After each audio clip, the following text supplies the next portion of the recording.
What's up, guys? So, Great Western Trail Argentina has come out. I am personally not too much of a fan of this game, but I have a friend who really loves the game, and I picked it up because I'm wondering if they changed some of the stuff mechanically.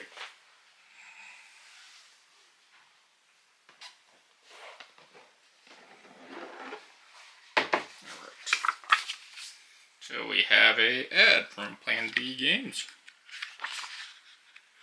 Reef, Bees, Century, Equinox, Great Western Trail. Alright, New Zealand will be coming out this year. So we have an appendix for our buildings. Always helpful, just because you can't remember what everything is. Kind of looks the same. We got our rule book. Yeah, it looks like it is packed roughly. Ooh, city maps. That looks interesting. And we have ships. Herders, carpenters, machinists. I wonder if they're the same thing. We have farmers now instead of bandits. There's solo mode. 40 building tiles, 8 neutral buildings, 8 master starting. Exhaustion cards. I don't know what those are.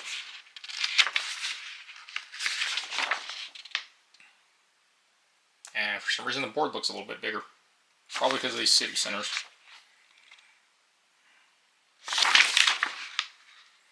Breeding cattle values. Strength.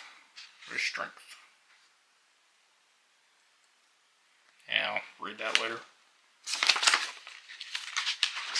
Looks similar to the original book. I do not own the original game, so I can't really compare it. But I will have them bring it over, and I will do a comparison video on the differences mechanically later. Looks like the same system for building. I feel like it's the same game with some supplemental stuff added to change it up. I'm not going to say it's a money grab. Different mechanics, different game, but same mechanics change, just kind of like Clank. Alright, let's check out this board.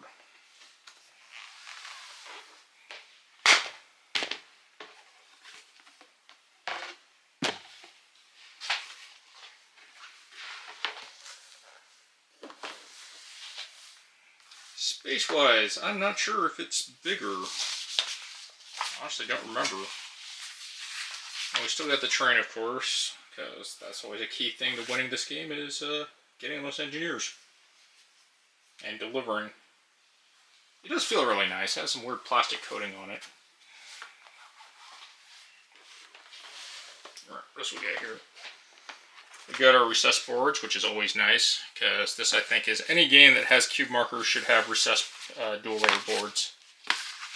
I think companies cheat you on that. This is familiar yet different. I wonder why it's like that. I wonder what this goes to. Probably single player. And we have the same bags for our tokens. And we have our decks. So I'm guessing that's a boat. I can already tell, just like the original Great Western Trail, that these inserts are not going to hold everything, which is one thing I really hate about Great Western Trail, because if you go this far to make an insert like this, why don't you make it fit everything? Just doesn't seem to make sense to me. And we got our boards. So we have the port of Rotterdam. And our ships. That's pretty neat. Let's see, where's my knife?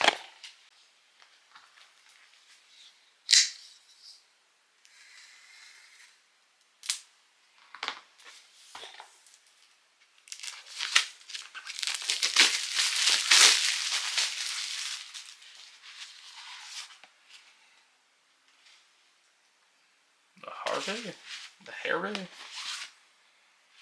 Liverpool. So I guess we're delivering all around the world. Interesting, some of these guys have different icons. I wonder what that means.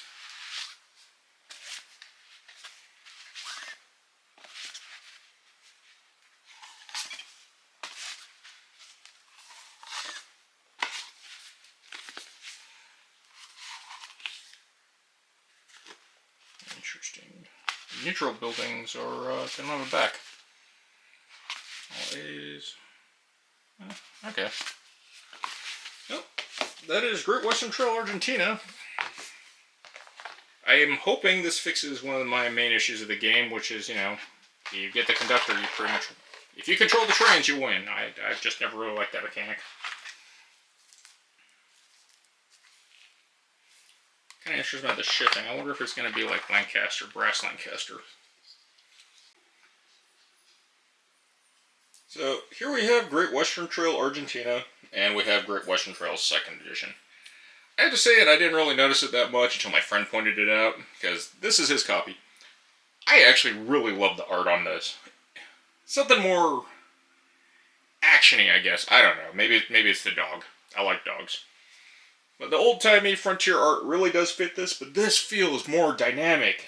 I don't know if it's just the color shading, but something about it just pops to me. So, small little thing.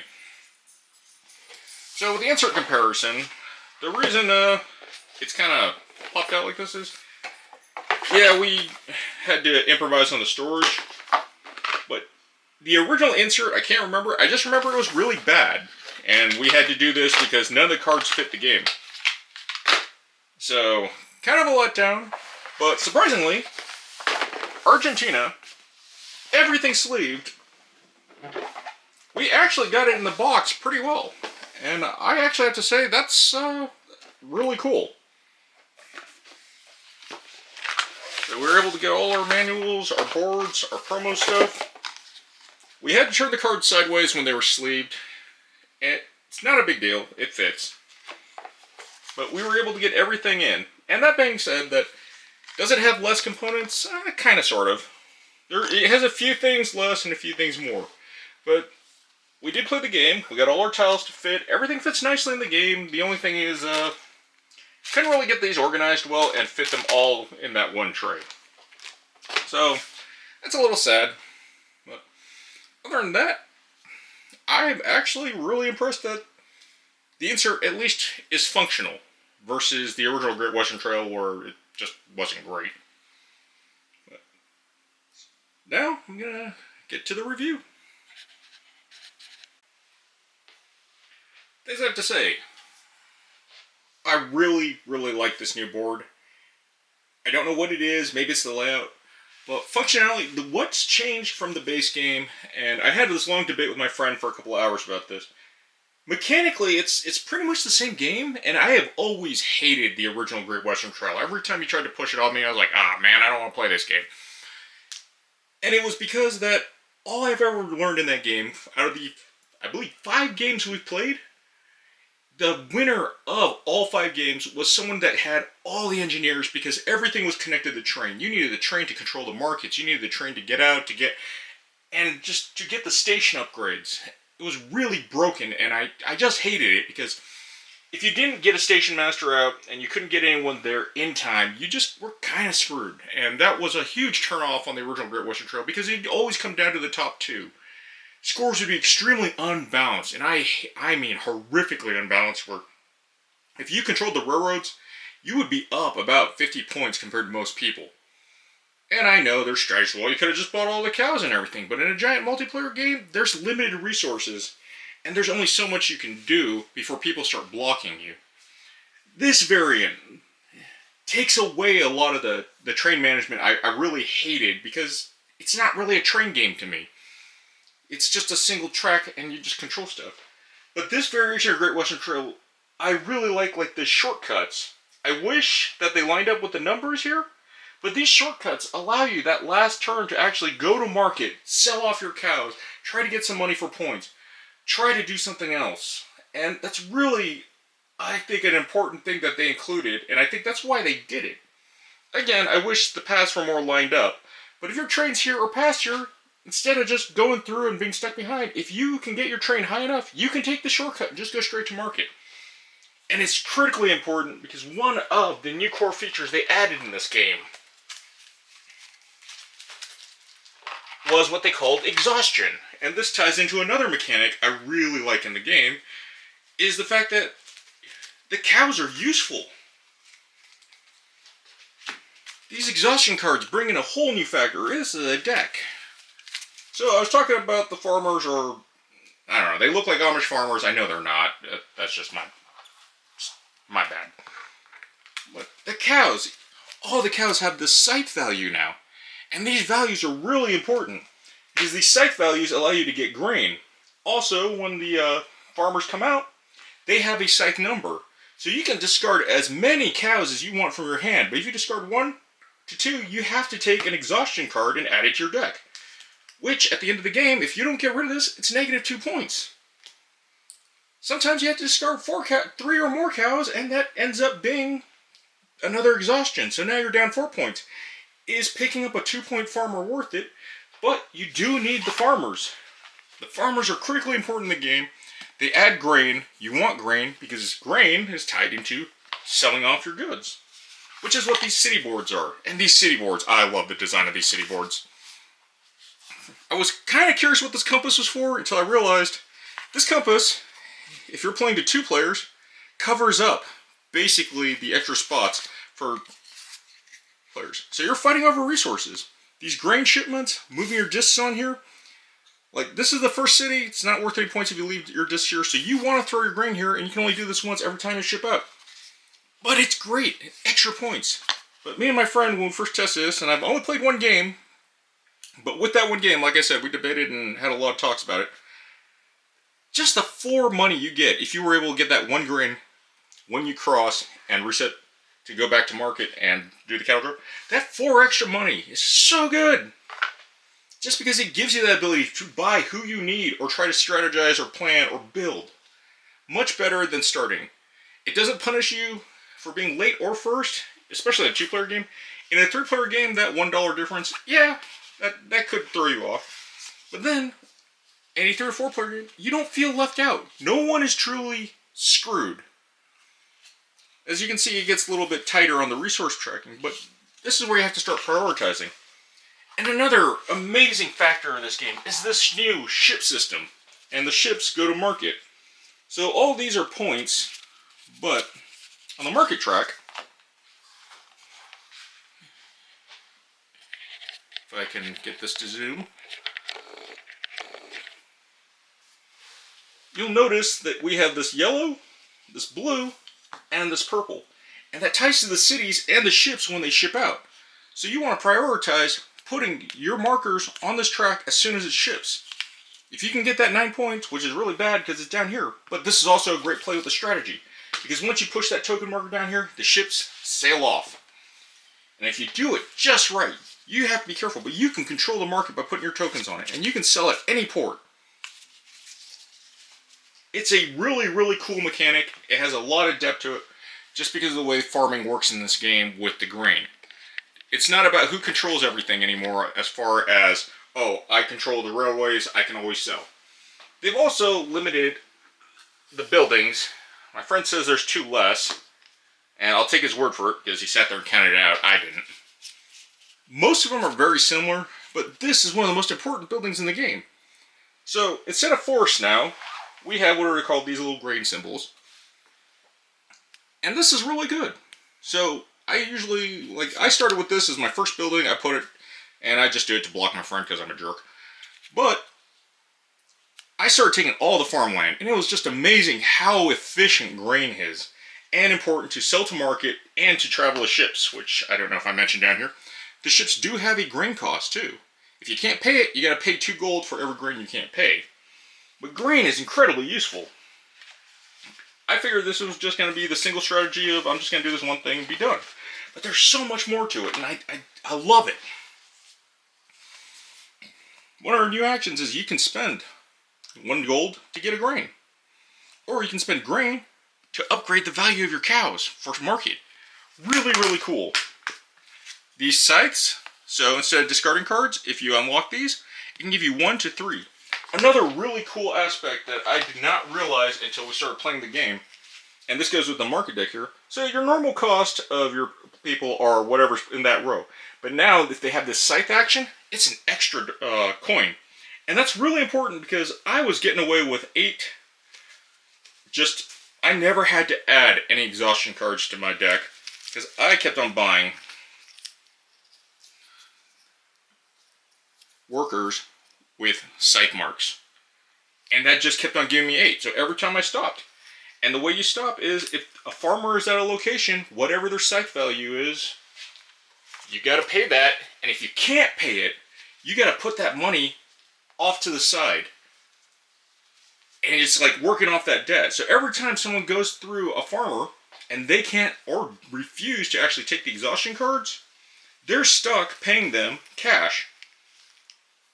And depending on what mode you're playing on, we can see that, you know, you got to pay them either, I think they're all black, but there might be a few green ones, 1 to 2 gold. And that stacks up. It's actually really cool. So they stop at the farmer, and if they don't want to pay that fee, they got to put that $1 there. And it's just a really neat system. So I was constantly going after these guys because money was just piling up on them. Really cool system. I really like it. Other ways for the ports. The farmers are also incredibly important for the ports because this is the one that goes to Liverpool, I believe, which is the second one. And this is the third one of the most difficult. But if you can constantly keep on dumping your farmers somewhere, if you put them here, they're not worth any points, but they unlock this. This is a really strong advantage to always pull off a farmer, and you can just pretty much control Liverpool. Let's see. No, it's Rotterdam, I'm sorry. But you can keep on stacking discs here for 2 points. And if you're not going to be able to finish trying to get out all the way to Liverpool, which is the most expensive city, you can still kind of control discs and allocate resources fairly cheap to get points. There's always something to do in this game. I never felt bored or frustrated. And because of that, I really, really look forward to playing more games of Great Western Trail Argentina versus the base Great Western Trail. There's a few caveats and gripes, but they're very minor, and I don't think I have a lot to complain about. I actually found this very attentive, very informative. There were some issues, like this wasn't clear in the rulebook, so we just assumed that was burn, destroy card in your hand or in your discard pile, but not your deck. Rulebook's a little weird, and Great Western Trail has a weird point or math system.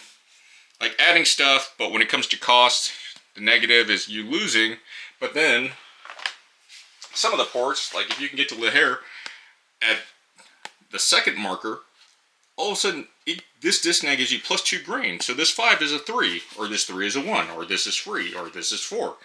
So the rulebook's a little janky, but I know that's part of the original Great Western Trail.